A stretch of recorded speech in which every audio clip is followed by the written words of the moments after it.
Welcome to the 28 Minutes of Sanity podcast. I am JJ. Paul is with us as always. Paul, do you know what day today is? I do not. It Hint. is. Here's a hint. What is it? Kansas City something? Well, Sports. You it's can't talk sports sports around me because I don't know sports. It is opening day. My Royals play their first game in a couple of hours here as we're recording. So by the time this comes out, we will know if I've had a good day or not. But right now, the Royals have not lost a game yet this year. I'm extremely optimistic. You'll often see me wear the hat or the shirt, but I only wear them together if they're in the World Series or I'm going to a game or it's opening day, something like that. So, the only impressive thing I know about sports was Sam Krug's sermon when he talked about that team. I can't even remember the name of the Peacocks. Was it Peacocks? Yeah. That had the coaches that weren't getting paid anything and they were beating everybody else. Right. Yep. That was awesome. And that day they lost. So I told Sam I think he jinxed them, but that would actually make a lot of sense. Way to go, Sam. Yeah. All right. We will, if Sam wants to defend himself, he needs to come on as a guest. So, and the invitation is open.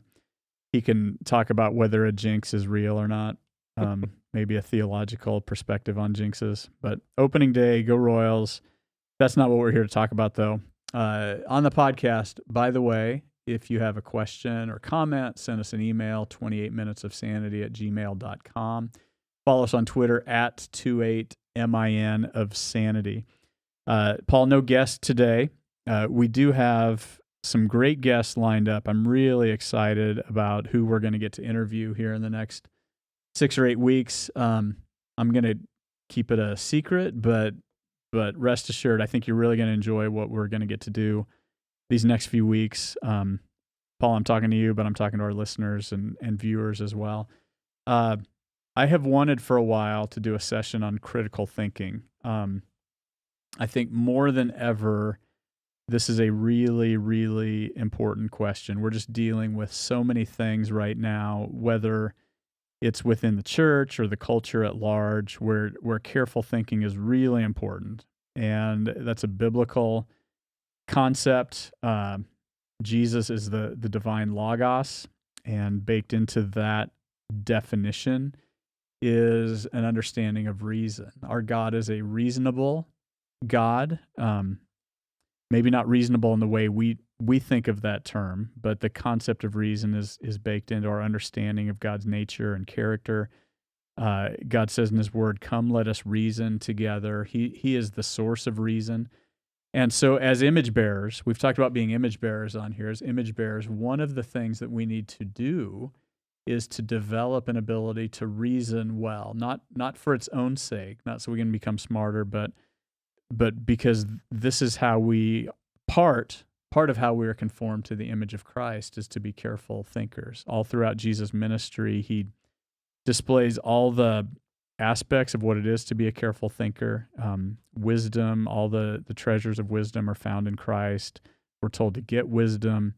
And so this is something that I've wanted to talk about. And it's kind of a smorgasbord of ideas that we're going to run at just to we want to get people's brains going a little bit. Not even brains, because that's the organ, but your mind, your immaterial self that does the thinking.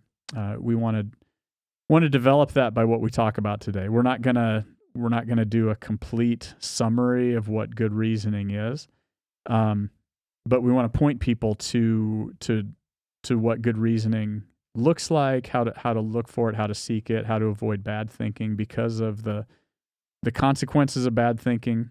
And so one of the things I've done here, a couple things that I want to hit, Paul. One is just point out some slogans that are out there. We won't even break down all these slogans, but we have all these cliches that we go by that are begging to be broken down or considered carefully from a biblical perspective, from a thoughtful perspective. And so basically I just want to throw some tools in people's toolbox here. At certain points, slogans like "love is love" has been out there, and that slogan has been used to advance a political position, a legal position. That phrase can stand some deconstructing. In the church, we have a phrase like preach the gospel, use words if necessary. That's a popular cliche. It needs to be broken down a little bit. It's not a religion, it's a relationship.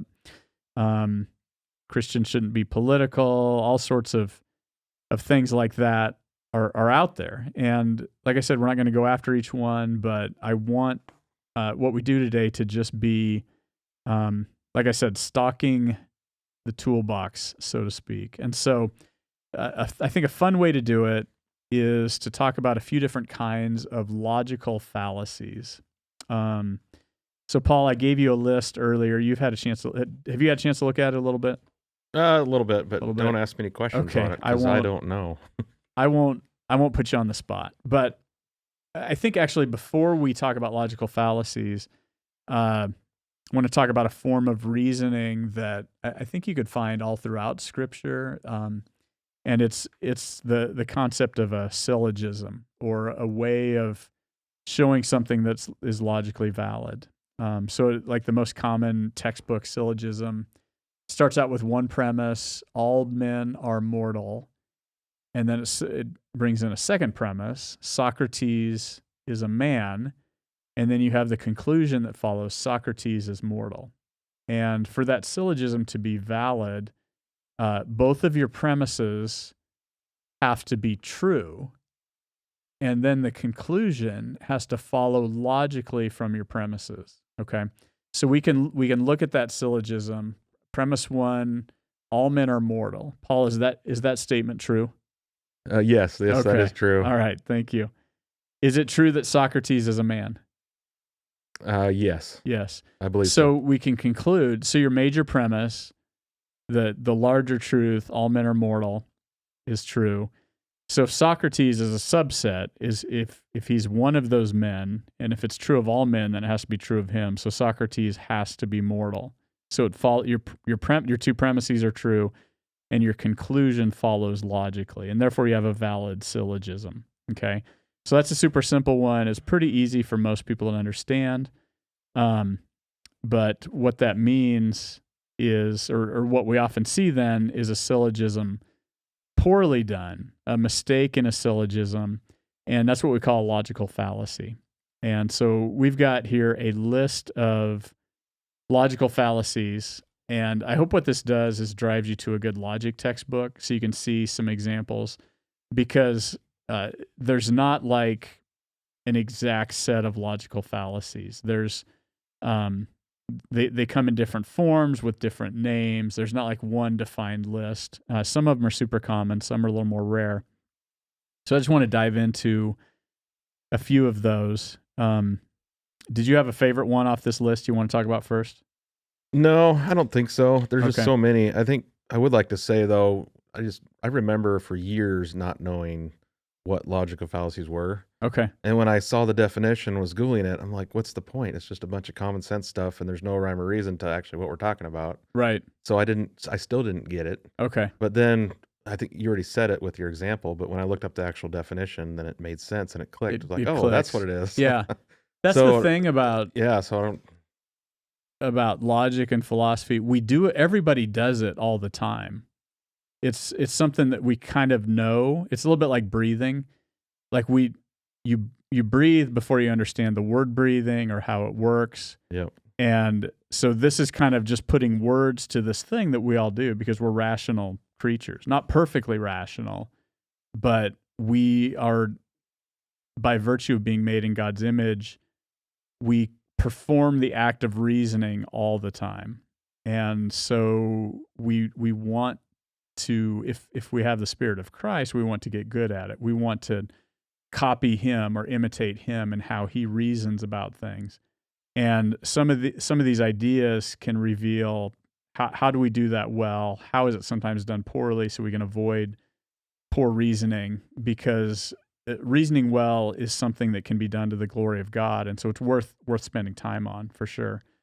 So I'd definitely encourage anybody to, after you're done with your examples, to Google other examples and or search whatever search you use, and see for yourself just what else is out there that we don't talk about. Right. And when you do, so I've done that before, and I found better and worse examples of logical fallacies. For example,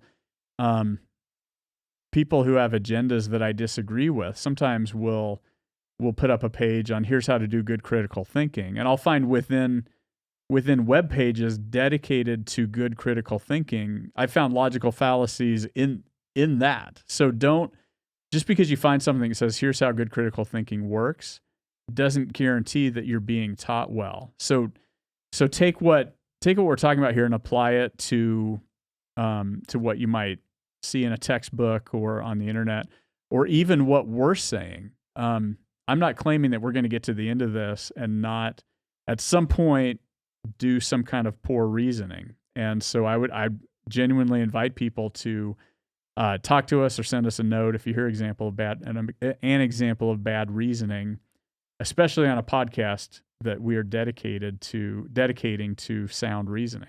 Are you saying there's something on the internet that isn't true? I don't know if I agree with that. I hate to be the one to break it to you, but there are some things on the internet that are not true. Okay. To quote my kids, quoting their teachers, Wikipedia is not a reliable source. What? So I know. And then I've had to point out to them that there's some other things on the internet besides Wikipedia that aren't reliable. But we're not here to bash Wikipedia. I actually use it a lot. Let's get on with it, shall we? So one common, widely acknowledged logical fallacy is something that's called ad hominem, okay? And that means to the man. So if you Paul, if you tell me something and I respond with, well, you're an idiot, I have bypassed whatever the argument you made was. I bypassed it and attacked your character, right? Oh yeah, and it seems like I hear that a lot lately. I'm not saying me specifically, but just in general, like just the argument I see around like the interwebs and stuff. Right. So with a lot of these though, this is an art and not a science. So we're going to come at these from a couple directions. One, it is true that an ad hominem attack is a form of a logical fallacy. Okay. So for the example that I came up with, it's a common one that you hear under 1A there. You pro-lifers want to keep women barefoot and pregnant, okay? And that's an example of a fairly subtle ad hominem attack, right? Because if I make the case for the humanity of the unborn, if I make the case that the unborn have a right to life, if that's someone's response, if you really unpack what they're doing, they're calling me a slave owner or someone who wants to subjugate women, right? And so it's a way of ignoring my argument. And so when this happens, it might be a sign that I've actually made a decent argument. If my opponent doesn't want to acknowledge that my argument is valid, and so that he feels the need to insult me, that's probably a sign that I could be on the right track. Not always, but I could be, okay? It also doesn't prove that I'm right. Like if you respond with an ad hominem attack, that doesn't mean that my argument is right. It just means that you haven't properly countered it, okay? Now, it could be true that I'm a terrible person. They might even be right. Maybe I do. For the record, I don't. But even if I did, like I could write my argument down and anybody could read it regardless of their views, and the argument needs to stand or fall on its own, okay? And you see this all the time in these kinds of debates. And it's even used, I don't want to overcharge it and make this just about like the pro-life issue, because, you know, regardless of which side somebody's on, there's always a temptation to commit these kinds of fallacies. And C.S. Lewis said, if you want to show why someone is wrong, first you must show that they are wrong. Okay? In other words, he was saying, look, if you feel the need to insult somebody making an argument, maybe that's their motivation for making the argument, but you actually need to address the argument. Okay? Now, not every time, the flip of this, not every time that I criticize the character of someone making an argument is it truly an ad hominem attack, okay? Because sometimes some arguments that are made, it's very hard to verify whether it's true or false. And so you really do need, in some cases, to go to the character of the person making the argument. All right. And I'll give you an example, Paul. If your wallet is missing and you say if your wallet is missing and you say, did you steal my wallet? And I say, no, I did not. Okay. So that's the scenario so far. Now, if you say, but you've stolen my wallet 5 times, is that an attack on my character? Yeah, I think it is. Right? Yep. And we don't know, are you saying it's true or not true? Right. If I say, Paul, that's an ad hominem attack, you can say, yes, but it's also valid because the question of who stole my wallet, like my character is really relevant. If I have a track record of stealing your wallet, it's actually okay to include that in how you're thinking about who stole your wallet. Because you're considering, when my wallet has disappeared in the past, did we find out that JJ took it? And if the answer is yes, then there is some validity to considering my character when I say I didn't steal your wallet, right? So it's not, in my judgment, it's not truly an ad hominem attack. If I have a history of stealing your wallet, then that's not an ad hominem. That's actually pretty good reasoning to consider that maybe I'm the one who did it. Yeah, you're just more talking kind of evidence and character building, exactly, that type of thing. Exactly. Yeah. So these things are not as pure as sometimes they look like in a textbook. So that's ad hominem. Send us an email with your favorite form of ad hominem attack. Another one, the tu quoque fallacy. I think that's Latin. I'm just going to admit that I haven't taken Latin. I thought of a story with this one. My mom was, when I was probably 5, I wanted something from the store, and my mom has retold this story over and over and over. And my mom said something like, you can't just buy everything you feel like buying. Sometimes you need to consider if you need it or not. And I said back to her, Mom, sometimes you buy things that you don't need. And ouch. She said, oh, really? Like what? And all of a sudden I realized that my mom rarely bought things she didn't need. She's a very practical person. But I needed to win the argument. And all I could think of was I had seen her purchase some ant traps recently. And so I said, you got her there. You purchased some ant traps. And I'm like, boom, I just won the argument with my mom. And in hindsight, I did not win the argument because ant traps are, but the point is, even if my mom did make it a habit of buying diamond rings unnecessarily or something like that, it is still true that it is good to not buy everything you don't need, right? The fact that maybe she sometimes violated that rule doesn't undermine the rule, okay? So that's what's known as the tu quoque fallacy, and frankly, just an excuse to tell my ant trap story, right? So there's one, all right? And again, as you're listening to this, I want to put these things kind of in your head so that as you hear people claim things, you can sort of evaluate how do I process claims that people are making? All right. Let's see. The ad populum, I'm jumping over one here because the genetic fallacy is fairly similar. It's got a lot in common with the ad hominem fallacy. But the ad populum fallacy is an appeal to common belief. Okay. So in other words, if I say everyone in the room believes a certain thing, therefore it must be true, then that's called the ad populum fallacy. Because even if everyone believes a thing, does that make it true? No, definitely not. No, belief is independent. And you can easily imagine situations where you'd be committing the ad populum fallacy, okay? For example, if I'm in, I don't want to make anybody feel bad, but say I'm in an alcohol rehab facility, and I've got lots of people struggling with the idea that they need to drink to excess to be happy. And so I say, hey, I just did a survey of everybody in the room, and 20 out of 20 said you need to drink heavily to be happy. Well, that's the ad populum fallacy, right? Just because everybody in the room believes a thing does not mean that it's true. It needs to stand or fall on its own, right? Yeah, this doesn't necessarily believe in stuff, but it kind of goes along with action. So you ever see that? It was a video of a test where they had somebody in like a doctor's office waiting room, and every time like a beep went off, one person would stand up.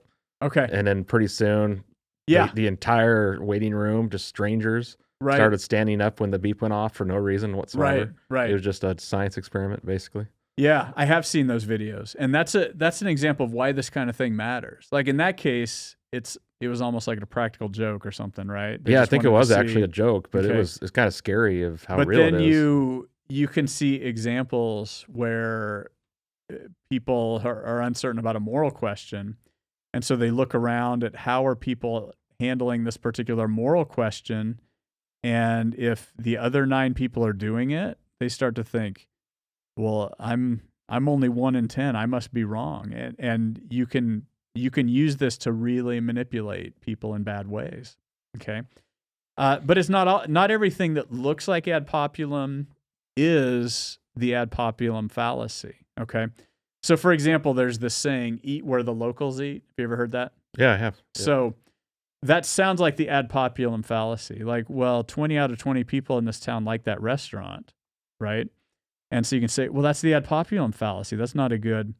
But in most situations, it's not, the logic is not that pure. And so you go to a new town and you don't know you haven't had a chance to try out the restaurants, right?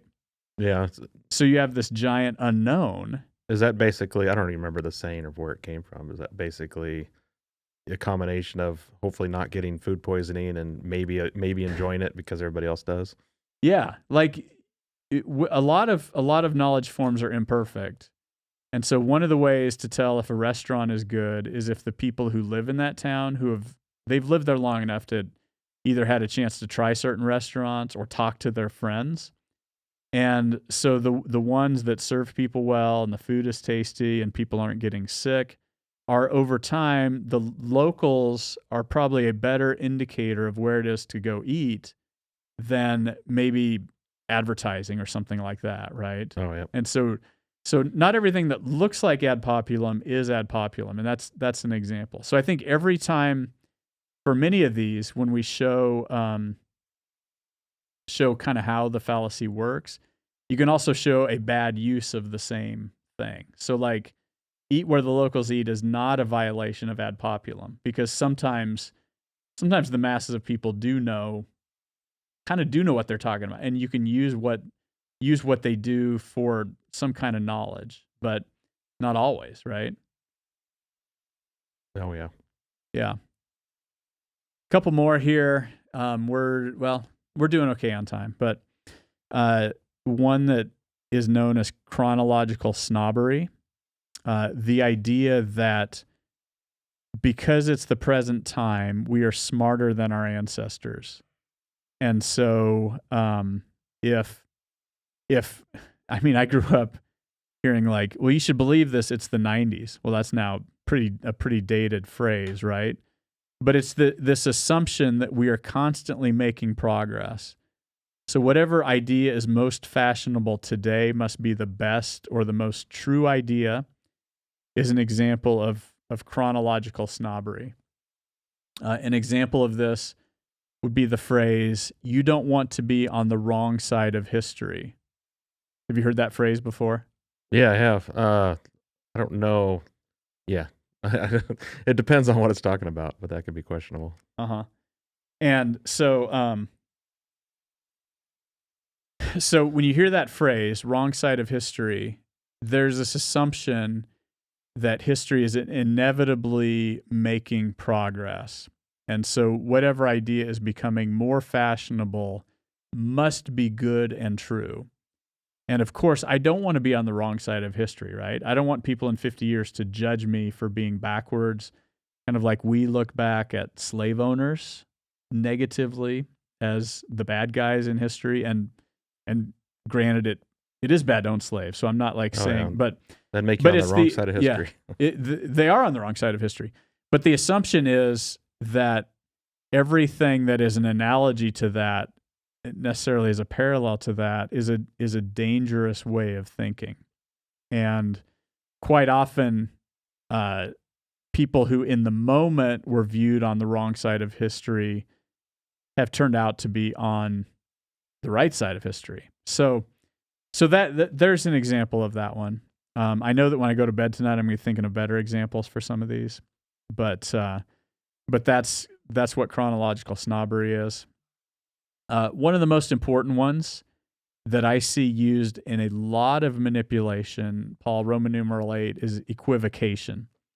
And we were talking before we started recording about this one in particular, because I see all the time this being used to manipulate people. And the definition of it is to get somebody to agree to the definition of a word, and then sometime in the middle of the argument, change the definition to persuade someone or to make it look like someone believes something that they don't believe.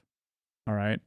So, for example, we're right in the middle of our class on origins, on creation, evolution, and I see routinely.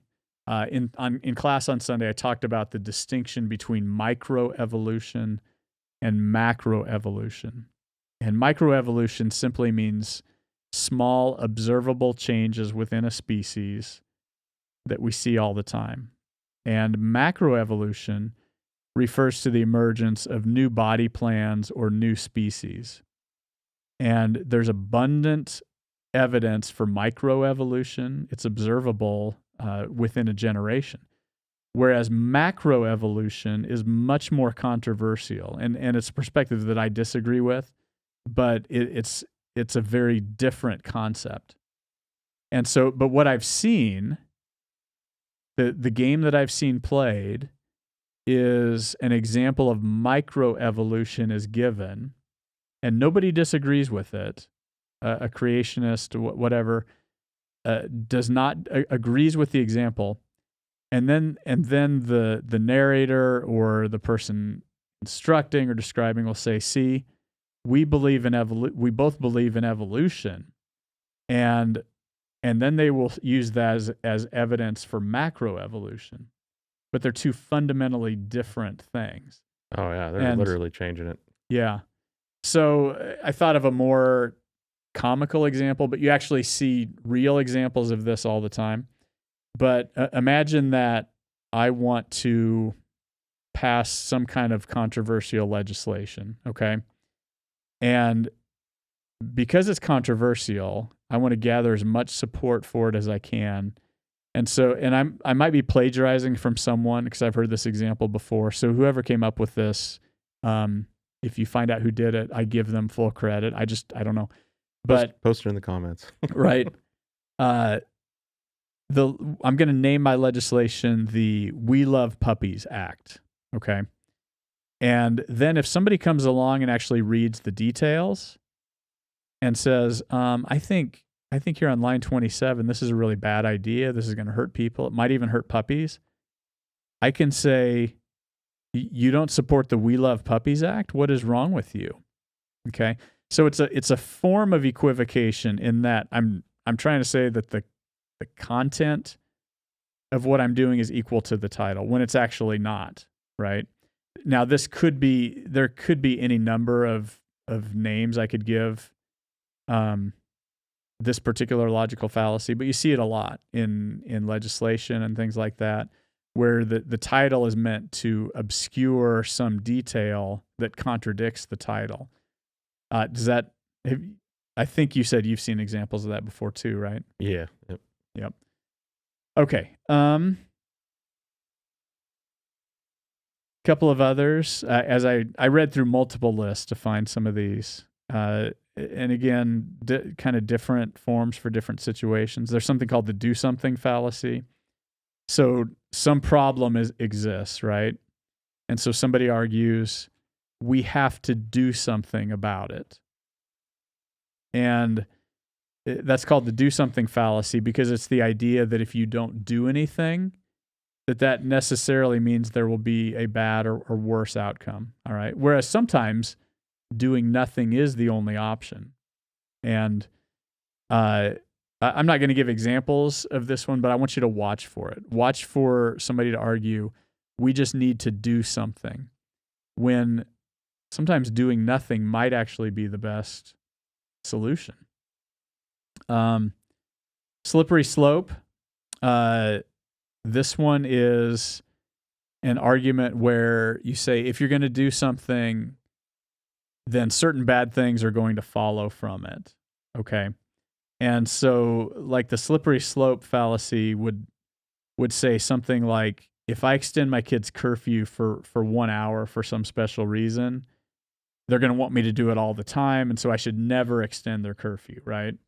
Yeah, but can a slippery slope still be true? Like, or are you saying that it's never, you just can't use that argument at all? No, I was going to get around to the other kind of, you beat me to the punch. Sorry, I'm getting defensive because I use that phrase all the time. That's like one of my main words. Uh-huh. So I'm trying to give an example where it is a fallacy. Okay. So if you bend the rules on occasion for a good reason, that doesn't mean that you will necessarily always be bending the rules for all occasions, right? Yep. So if you adjust a rule, say that, you've got family in town or I don't know, you've got family in town, so you're going to let your kids stay up an extra hour.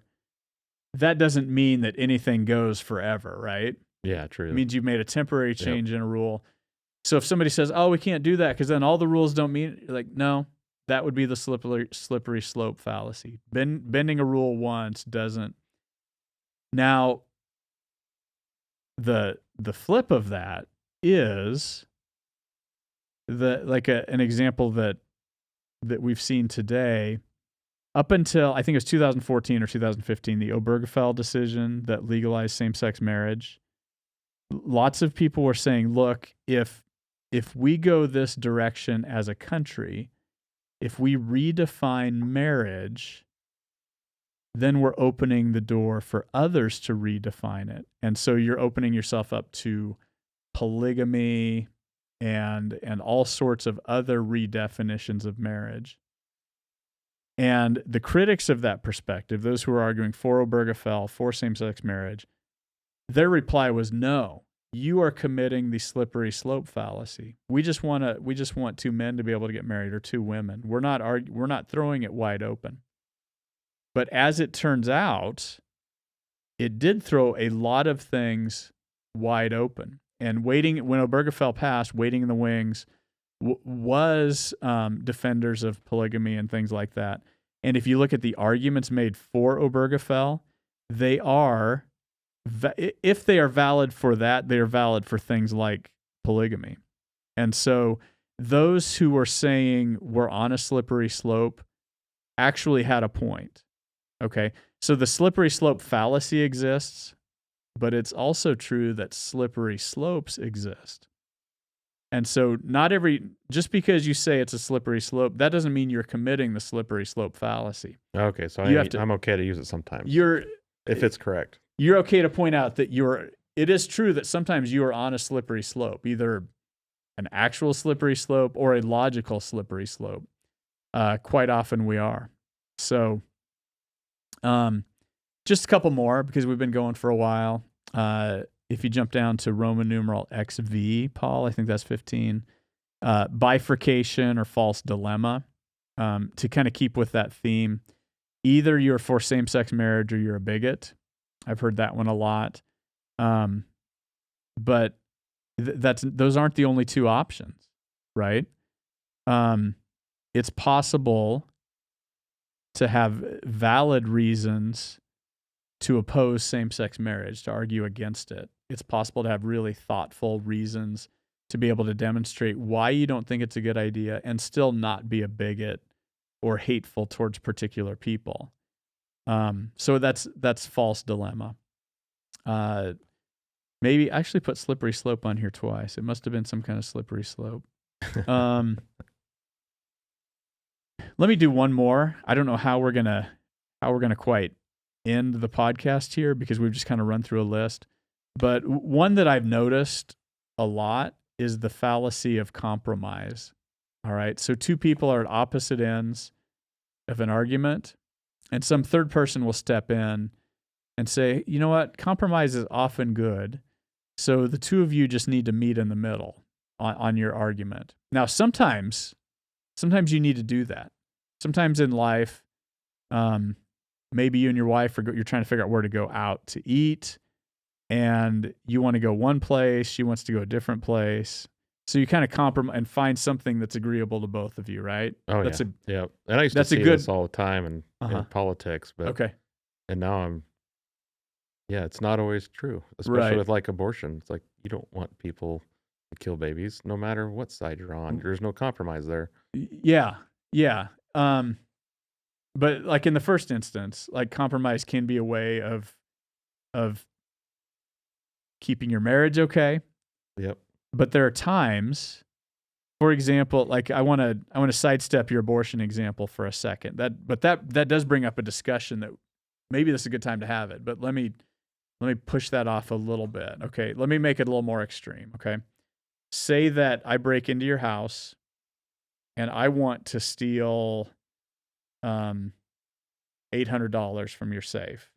All right, and you want me to, how much money do you want me to steal from your safe?